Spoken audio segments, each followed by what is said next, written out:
पार्वती ने भगवान सदाशिव से प्रश्न पूछा कि मनुष्य की मोक्ष पाने की न्यूनतम योग्यता क्या है।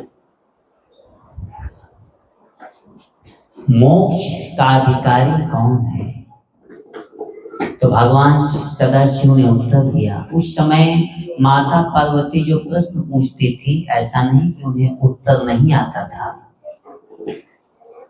वह प्रश्न इसलिए पूछती थी ताकि सदाशिव उत्तर दें और बाकी जो भक्त लोग हैं जिनकी बुद्धि का विकास उतना नहीं हुआ है, मन उतना डेवलप नहीं है, वह प्रश्न और उत्तर को सुन करके उनके मन में अध्यात्म बोध जगे। क्योंकि धर्मशास्त्र का मतलब होता है कि मनुष्य के हृदय में अध्यात्म बोध को जगाना। सत्संग धर्मशास्त्र इसीलिए होता है। तो माता पार्वती ने प्रश्न किया सदाशिव से कि प्रभु मोक्ष पाने की न्यूनतम योग्यता क्या है। तो भगवान सदाशिव ने कहा कि मोक्ष पाने की न्यूनतम जो योग्यता है वह सिर्फ मनुष्य का शरीर है। अगर मनुष्य का शरीर मिल गया तो पहली उसकी योग्यता हो जाती है कि वह मोक्ष पाने का अधिकारी हो जाता है।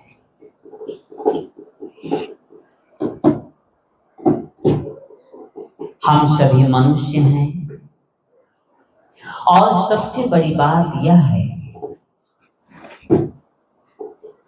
कि इस पृथ्वी में सबसे उन्नत श्रेणी का जो जीव है वह मनुष्य है। और मनुष्य जन्म हुआ, उसके बाद अगर हम मन से पशु जीवन जी रहे हैं, मन से पशु हैं, तो शरीर से मनुष्य लेकिन जीवन हमारा पशु का है, पशुत्व या राक्षसी जीवन जी रहे हैं, तो वह जीवन किसी लायक नहीं है। मनुष्य तन मिला, वह सौभाग्यशाली है जिसे उत्तम श्रेणी के गुरु मिल गए, जिसे दीक्षा मिल गई,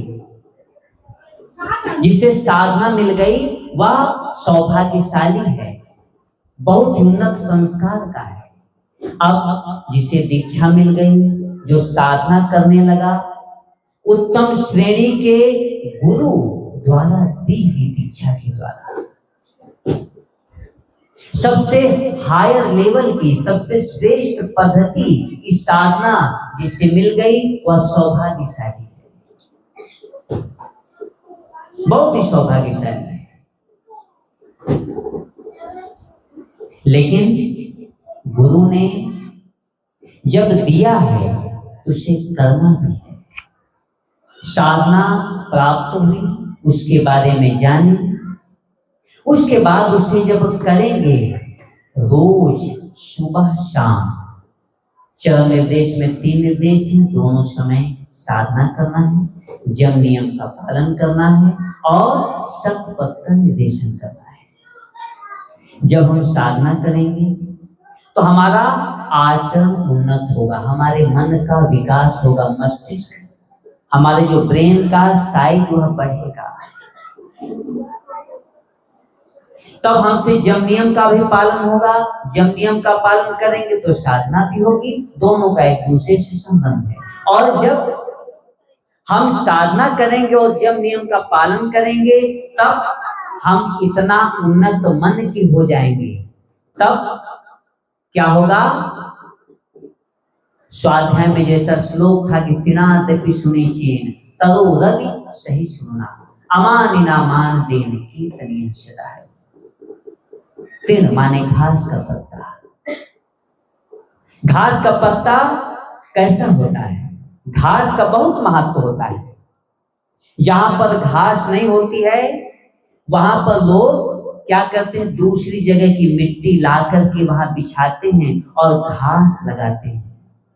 लोग अपनी शोभा के लिए भी घरों में घास लगाते हैं। लेकिन घास जो होती है उसका मुंह कैसा होता है? ऐसे झुका होता है। जहां घास होती, हरियाली होती, इतनी उसकी प्रमुखता है। उसके बाद इतनी सर्वश्रेष्ठ घास जिसका इतना महत्व है, क्योंकि जहां घास नहीं होती वहां कोई उपज नहीं होगा, क्योंकि घास ही है जो कि अपने आप हो जाती है बिना कोई। अगर घास भी नहीं हो रही तो वह जमीन समझिए कि बंजर है, उस जमीन में कुछ नहीं हो सकता है। तो जिस जमीन में घास हो रही, घास कितना महत्व है, वह घास भी उसका जो सिर है आगे की तरफ झुका रहता है।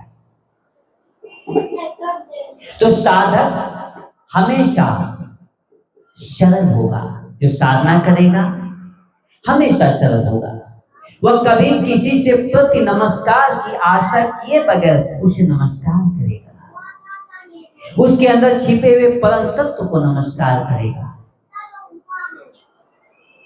या आशा न रखकर कि वह हमें नमस्कार कर रहा है कि नहीं, कि वह अहंकारी है, कि श्रेष्ठ है या हमसे नीच है, कुछ बगैर सोचे